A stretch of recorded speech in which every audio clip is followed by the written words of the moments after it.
ഏഷ്യാനെറ്റിൽ ഇത്രയും വലിയൊരു സീരിയൽ ചെയ്യുന്നു. പിന്നെ എനിക്ക് തോന്നുന്നു ഇപ്പോൾ അനൂപിനെ സംബന്ധിച്ച് അനൂപ് നമ്മുടെ വളരെ അടുത്തൊരു സുഹൃത്തായതുകൊണ്ട് അനൂപിൻ്റെ ഓരോ വളർച്ചയും നമ്മളിങ്ങനെ ക്ലോസ് വാച്ച് ചെയ്യുന്നതുകൊണ്ട് പിന്നീട് വരുന്ന ഒരു മെയിൻ ഏരിയ എന്ന് പറയുന്നത് ബിഗ് ബോസ് ആണ് അല്ല സീരിയലിന് ഈ സീത കല്യാണം സീരിയലിന് ശേഷം. അപ്പോൾ കോവിഡിൻ്റെ ആ ഒരു ഈ പറഞ്ഞ സമയത്തിന് ശേഷം അല്ലെ തൊട്ട് പിന്നാലെ അല്ലേ ബിഗ് ബോസിൽ വരുന്നത്.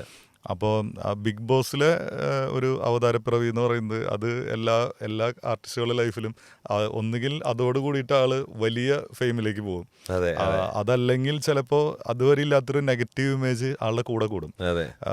ഇതിപ്പോൾ ഭാഗ്യമോ നിർഭാഗ്യമോ എന്ന് പറയട്ടെ, ഈ രണ്ട് രീതിയിലും ഞാൻ ഓപ്പണായിട്ട് പറയാനുള്ള സ്വാതന്ത്ര്യം എനിക്ക് ഉണ്ടെന്ന് തോന്നുന്നു. അപ്പോൾ അനൂപിനെ സംബന്ധിച്ച് ബിഗ് ബോസ് കൊണ്ട് ഒരുപാട് ഗുണമോ ദോഷമോ ഉണ്ടായിട്ടില്ല എന്ന് വിശ്വസിക്കുന്ന ആളാണ് ഞാൻ. പലർക്കും ഗുണം ഉണ്ടാവുന്നതിൻ്റെ ഒപ്പം തന്നെ ദോഷം ഉണ്ടാവാറുണ്ട്.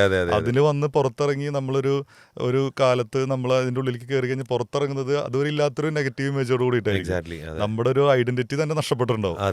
അങ്ങനെ ഒരുപാട് പേരുണ്ട്. ഈവൻ അതിൽ ഏറ്റവും വലിയ ഉദാഹരണമായിട്ട് എനിക്ക് തോന്നുന്നത് നമ്മുടെ അശ്വമേധം അവതരിപ്പിക്കുന്ന അദ്ദേഹത്തിന്റെ ഒക്കെ ഒരു ഇമേജ് തന്നെ മാറിപ്പോയ പോലെ എനിക്ക് തോന്നിയിട്ടുണ്ട് പേഴ്സണലി. അദ്ദേഹം ഒരു ബുദ്ധിജീവിയും അങ്ങനെയൊക്കെ ഉണ്ടായിരുന്ന ഒരാള്. സോറി, ബിഗ് ബോസിലല്ല, പക്ഷേ ബിഗ് ബോസിന്റെ ഒരു പാറ്റേൺ ഓഫ് പ്രാകൃത രൂപം എന്നൊക്കെ പറയാവുന്ന മലയാളി വന്നിരുന്നു.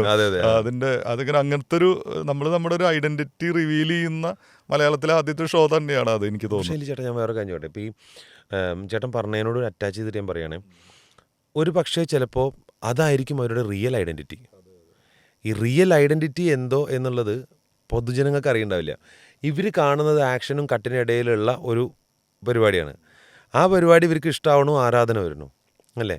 ബിഗ് ബോസിനെ സംബന്ധിച്ചിടത്തോളം നമ്മൾ കയറി ചെല്ലുന്ന ആ മൊമെൻ്റ് മുതൽ ഇത് ക്യാപ്ചേർഡാണ്. ഇതിലെന്ത് ടെലികാസ്റ്റ് ചെയ്യണം, ഏത് ടെലികാസ്റ്റ് ചെയ്യണം എന്നുള്ളത് തീരുമാനിക്കുന്ന മുഴുവൻ ഇതിൻ്റെ ക്രിയേറ്റേഴ്സ് ആയിട്ടുള്ള ആൾക്കാരാണ്. വിത്തൗട്ട് എനി സ്ക്രിപ്റ്റാണ് അവർ ഈ സാധനം മുഴുവൻ ചെയ്യുന്നത്. പക്ഷേ ഒരു ഫ്രെയിമിംഗ് ഉണ്ടായിരിക്കും. ഇന്ന് ടെലികാസ്റ്റ് ചെയ്യുന്ന ഈ എപ്പിസോഡിനെ മുകളിൽ നിൽക്കണം, നാളെ ടെലികാസ്റ്റ് ചെയ്യുന്ന എപ്പിസോഡ് എന്നുള്ളൊരു ബേസിക് അജണ്ട വെച്ചിട്ടുള്ള ഡെഫിനേഷൻ വെച്ചിട്ടാണ് ഇത് ഈ പറയുന്ന കാര്യം നമുക്ക് ഡീറ്റെയിൽ ആയിട്ട് ചർച്ച ചെയ്യാനുണ്ട്.